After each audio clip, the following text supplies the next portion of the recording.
the lows are what are going to define you as a player, as a person, and everyday life. It's not really when things are going well that are really going to define you. It's when things aren't going well that are really going to, in the long term, kind of see what kind of character you have and this and that. Now, having said all this, the emotional portion of like, the mentally and physically how you're feeling are not to be ignored here. My point is more about when you're in a group and working in a group, and when you do put this, you have that 30-40 minutes before practice, the hour that you're on the ice or whatever it may be, and training, an hour in the gym, and then the half an hour after. How you handle yourself and with others is contagious. And then the time away is time to address, okay, mentally I'm feeling really low. I need help. I need to do different habits. Maybe I need to talk to somebody. Maybe and then on the physical side, okay, my energy's low. I'm not feeling great. What can I do? Is it nutrition? Is it sleep? Is it less screen time? All of these different things. So these things aren't to be ignored and how you're feeling, but to think that you're going to come to the rink every day, where your legs feel great, your hands are on, things are clicking, the puck's finding you. That's not the, 90% of the time, that's not the case. It's as a bell curve comes up like this, we're going to be in the middle, 80% of the time, 76% of the time. So, and that's, that means that 35% of the time are going to be actually below average.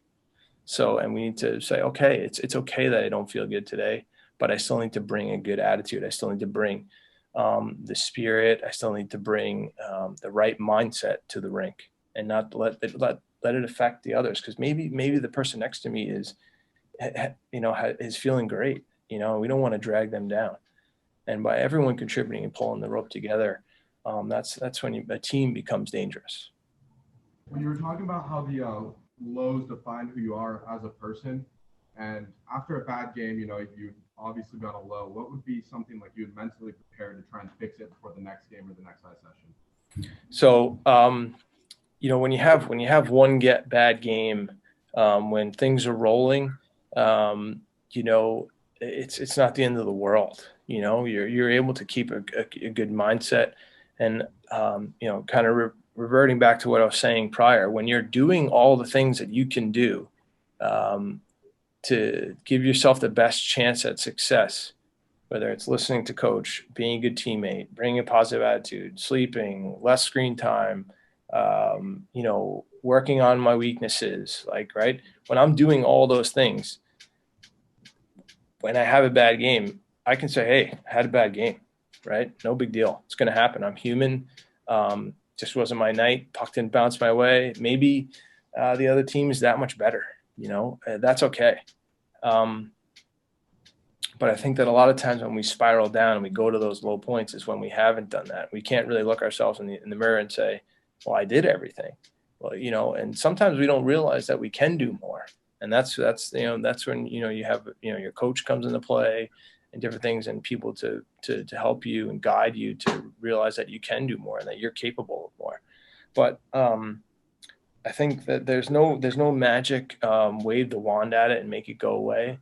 One of the best quotes I've ever heard was from Serena Williams. She's arguably one of the best tennis players, if not the best tennis player, male and female, ever to play the game. And it was about 2 or 3 years into her career, and they're interviewing her, and they say, so, what is it about this year that, things have just turned around? And she said, she's like, well, I've learned how to lose, and it's kind of like, whoa, like, it's a really interesting thing to say. And what does that mean? How did she learn how to lose? Well, she's learned how to lose because she knows that she's doing everything she possibly can to try to win. And there's nothing else left for her to do. So she's at ease. She doesn't have the angst. She doesn't have that big drop off when she loses. Okay, I lost, on to the next one. And that's a beautiful thing about hockey. We get to play, 2-3 times a week. whereas, some of these sports you have to deliberate over for a month, or a fighter, for instance, right? Conor McGregor gets knocked out last weekend, right? Now he can't fight for another 6 months. That's tough. So, but at the end of the day, it's just going back to the process of doing everything we can to be successful. And if you, I promise you guys, wherever you end up, if this is the last year of hockey that you play, or the start of your NHL All-Star career, if you do everything you can to give yourself success, you'll manage your lows. Your lows really won't be that low, and you won't be there for that long. And you'll recognize, say, what, things aren't going my way right now. Maybe I got to check back in with my diet. Maybe I got to check back in with my fitness. Maybe I got to check back in with my mental aspect of my game. Maybe I got to, do a little bit extra here, these different things.